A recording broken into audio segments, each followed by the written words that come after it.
الرجیم بسم اللہ الرحمن الرحیم ربی اشرح لی صدری ویسر لی امری واحلل عقدۃ من لسانی یفقہوا قولی۔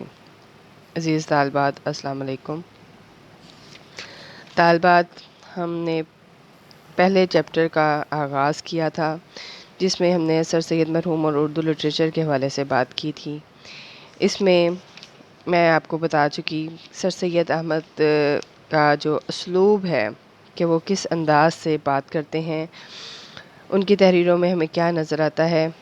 یہ سب کچھ ہم نے اس میں ڈسکس کیا تھا۔ اب ہم اس کو مختصراً کرتے جائیں گے تاکہ ہم اس کو مکمل کر سکیں آج۔ اب یہاں پر وہ کہتے ہیں کہ پولیٹکس کا راستہ بالکل الگ ہے، یعنی سیاست ان کی اس سے بالکل ہٹ کر ہے۔ پنجاب میں جب یونیورسٹی قائم ہو رہی تھی تو اورینٹل تعلیم پر بہت زور دیا گیا تھا۔ اورینٹل تعلیم کیا ہوتا ہے؟ جو مشرقی تعلیم ہے، وہ کہتے ہیں کہ اس پہ بہت زور دیا گیا تھا، اور اس کی بنا پر اس سے یہ سوال پیدا ہوا کہ اس پولیٹکس کی بنا پر ہم کو اعلیٰ تعلیم سے روکنا مقصود ہے، یعنی کہتے ہیں کہ شاید ہم اس سیاست کی وجہ سے جو ہے وہ اعلیٰ تعلیم حاصل نہ کر سکیں۔ اس لیے انہوں نے بہت سے اس پر آرٹیکل لکھے، بہت سے مضامین لکھے، اور انہوں نے، میں نے آپ کو پہلے بھی بتایا تھا کہ انہوں نے ایک رسالہ نکالا تھا تہذیب الاخلاق کے نام سے، جس میں انہوں نے مسلمانوں کو اپنی تہذیبی معاشرتی اقدار کے بارے میں بتایا تھا۔ ٹھیک ہے، یہ اس کو ہم کر چکے تھے۔ ہم نے یہاں سے اس کو کرتے ہیں کہ سر سید کی تحریروں میں جا بجا شوخی و ظرافت جو ہے وہ گھلی ہوئی ہے، ہمیں وہ نظر آتی ہے کہ ان کے ہاں جو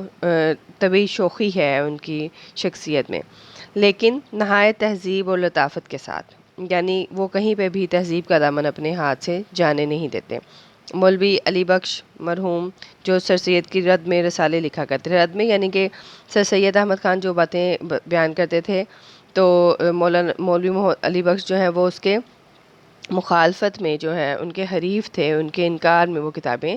لکھتے تھے۔ حرمین شریفین گئے تو وہاں سے سر سید کی تکفیر کا فتویٰ لائے۔ اب وہ کہتے ہیں کہ سر سید احمد خان کے انہوں نے کہا کہ یہ شخص جو ہے یہ کفر بکتا ہے، یہ شخص کفرانہ کلمات ادا کرتا ہے، تو انہوں نے وہاں سے جو ہے یہ لے کر آئے ان کی کہ ان پر جو ہے کافر ہونے کا فتویٰ لگا دیا جائے۔ اس پر سر سید ایک موقع پر تہذیب الاخلاق میں لکھتے ہیں کہ جو صاحب ہماری تکفیر کے فتوے لینے کو مکہ معظمہ تشریف لے گئے اور ہماری تکفیر کے بدولت ان کو حج اکبر نصیب ہوا، اب وہ یہ کہتے ہیں کہ کیا ہی بڑی بات ہے کہ وہ صرف میرے اوپر تکفیر کا فتویٰ یعنی میرے اوپر کفر کا فتویٰ لگوانے کے لیے انہوں نے جو ہے وہ مکہ معظمہ کا مدینہ منورہ کا سفر کیا، اور پھر وہاں پر وہ کہتے ہیں کہ انہیں اس بدولت انہیں حج اکبر نصیب ہو گیا۔ ان کے لائے ہوئے فتووں کو دیکھنے کے ہم بھی مشتاق ہیں۔ وہ کہتے ہیں دیکھیں وہ کس مقصد کے لیے گئے تھے، مطلب ایک منفی کام کے لیے، منفی سوچ رکھتے ہوئے وہ وہاں پر گئے تھے، لیکن اللہ تعالیٰ نے انہیں جو ہے کتنی بڑی سعادت سے نوازا۔ بابین کرامت بت خانہ میرائے شیخ کہ چوں خراب شود خانہ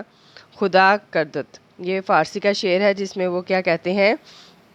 کہ میرے بت خانے کے جو شیخ ہیں ان کی کرامت دیکھو کہ جب وہ میرے لیے کچھ برا لینے کے لیے جاتی ہیں تو ان کے دل وہ خانہ خدا، ان کا دل جو ہے وہ خانہ خدا بن جاتا ہے۔ مطلب ان کو تھوڑا سا وہ ان کا جو ہے وہ طنز والا انداز ہے، وہ ان کو یہ کہہ رہے ہیں کہ اگر آپ کی دیکھیں آپ میرے لیے کفر کا فتویٰ بھی لینے گئے تو اللہ نے آپ کو حج اکبر جیسی جو ہے سعادت سے نواز دیا، تو آپ کو یہ زیب نہیں دیتا کہ سبحان اللہ ہمارا کفر بھی کیا کفر ہے کہ کسی کو حاجی اور کسی کو حاجی، یہ جو دوسرا حاجی ہے اس کا مطلب کیا ہے؟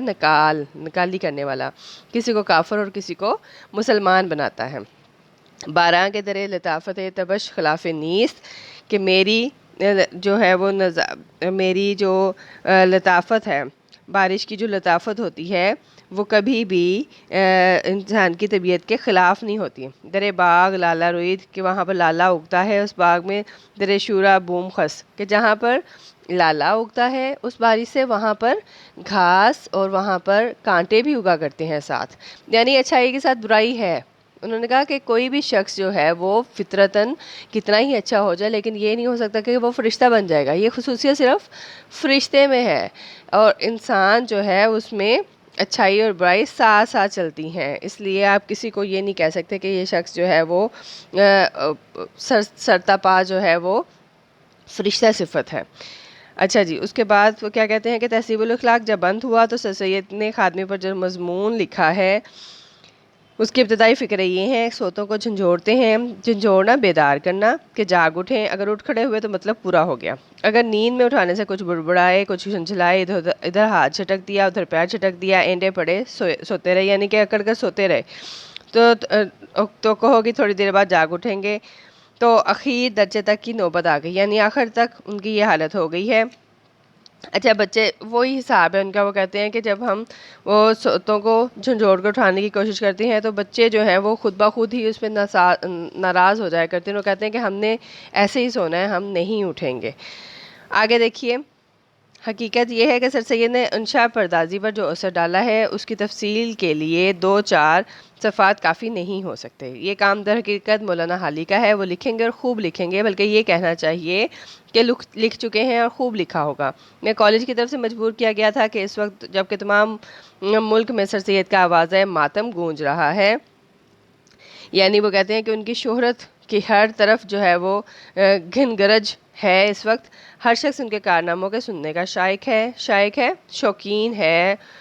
خواہش مند ہے، شوق رکھتا ہے، کچھ نہ کچھ مختصر طور پر ضرور لکھنا چاہیے۔ میں نے اس کی تعمیل کی، ورنہ میں مولانا حالی کی مقبوضہ سرزمین میں مداخلت کا کوئی اچھا یہ وہ بار بار مولانا حالی کا تذکرہ کیوں کریں؟ کیونکہ مولانا حالی نے ان تمام لوگوں پر جو ہے سوانحیں لکھی ہیں۔ سوانح کیا ہوتا ہے؟ جو کسی بھی شخصیت کی ساری زندگی کا احوال بیان کرنا، قلم بند کر دینا، جو شخص اس کے قریب رہا ہو، اس کے بارے میں اچھی طرح جانتا ہو۔ وہ کہتے ہیں کہ سر سید احمد خان کے بارے میں وہ حیات جاوید کے نام سے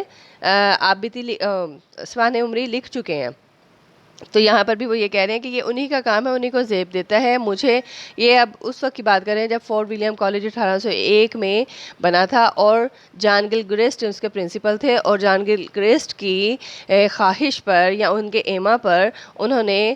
مختلف شخصیات کو، اردو ادب کی شخصیات کو مختلف کام جو ہے وہ دیے تھے، اور انہوں نے کہا تھا کہ اردو ادب کے حوالے سے وہ سر سید احمد خان پر لکھیں، اور سر سید احمد خان کی ان دنوں بہت زیادہ پذیرائی تھی، شہرت تھی، تو اس لیے جو ہے وہ علامہ شبلی نعمانی نے ان کے بارے میں مختصراً لکھا ہے اس میں۔ لیکن وہ کہتے ہیں کہ یہ کام، یہ جو علاقہ ہے یا یہ جو صنف ہے، یہ زیب دیتی ہے مولانا حالی کو، اور وہی اس پر اچھے طریقے سے لکھ سکتے ہیں۔ مجھے چونکہ کہا گیا تھا اور میں اس کا جواب دینے کی اہلیت نہیں رکھتا، اس لیے میں نے جتنا مجھ سے ہو سکا میں نے ان پہ بات کرنے کی کوشش کی ہے۔ اب وہ کیا کہتے ہیں کہ اس شعر کا مصداق بننا نہیں چاہتا۔ مصداق یعنی تصدیق کرنے والا۔ بھلا تردد بیجا سے اس میں کیا حاصل، اٹھا چکے ہیں زمیندار جن زمینوں کو۔ کتنا خوبصورت شعر ہے، اس میں وہ کیا بیان کر رہے ہیں کہ ایسے کام میں اپنی مطلب ٹانگ اڑانا یا اپنے ایک نیا کچھ نکالنے کی کوشش کرنا کہ جس پر کام ہو چکا۔ وہ کہتے ہیں کچھ ایسی چیزیں ہوتی ہیں، کچھ ایسے شخصیات ہوتی ہیں، کچھ ایسے افعال ہوتے ہیں جس پر اس سے پہلے بہت سارا کام ہو چکا ہوتا ہے، اور اس میں مزید کچھ ایڈ کرنا صرف اور صرف وقت کا ضیاع ہوتا ہے، آپ اس میں سے کچھ مزید نہیں نکال سکتے۔ یعنی وہ زمینیں جو پہلے سے ہی جن پر کام ہو چکا، جن پر آباد کاری ہو چکی یا جن پر کھیتی باڑی ہو چکی یا جن پر سے فصلیں جو ہیں وہ اٹھا لی گئی ہیں، ان میں دوبارہ سے جو ہے وہ فصلیں اٹھانے کی کوشش کرنا حماقت کے سوا اور کچھ نہیں ہو سکتا۔ ٹھیک ہے، یہ ہمارا چیپٹر جو ہے مکمل ہو گیا ہے۔ آپ لوگ اس کو اچھی طرح سے ریوائز کر لیجئے گا۔ اس کے مشکل الفاظ کے مطالب جو ہے میں آپ کو بتاتی رہی ہوں، ساتھ ساتھ آپ نے کیا کرنا ہے کہ آپ نے اپنے اس میں رجسٹرز پہ سب سے پہلے آپ نے اس کا حوالہ متن، ٹھیک ہے، مصنف کا عنوان، مصنف کا نام اور سبق کا عنوان، اس کے بعد آپ نے سیاق و سباق، اس کے بعد آپ نے اس کی تشریح کرنی ہے، 2-3 پیراگراف کی تشریح کر لیں۔ اس کے ساتھ آپ نے اس کے آگے کیا کرنا ہے کہ آپ نے 2-4 سوال جو اس میں اہم ہوں گے ان کو آپ نے سوال لکھنا ہے پہلے، اور پھر اس کے نیچے جواب لکھنا ہے۔ یہ مختصر سوالات کے جوابات 2-2 نمبر کے آپ کو پیپر میں بھی 10 سوال آتے ہیں، تو اس میں سے آپ کو جو کویسچنز اہم لگیں گے، جو کویسچنز کے آنسر آپ کو نہیں آئیں گے، آپ مجھ سے پوچھ سکتی ہیں، اور جو اہم لگیں گے ان کو آپ اپنے رجسٹرز پہ اتار لیں۔ انشاءاللہ جب بھی ہماری ملاقات ہوگی جب بھی ہمارا جو ہے کالج کا سلسلہ دوبارہ نئے سرے سے چلے گا تو تب میں آپ لوگوں کا وہ سب نوٹسز جو ہیں وہ چیک کر لوں گی. ٹھیک ہے جی, اپنا خیال رکھیے گا. فی امان اللہ.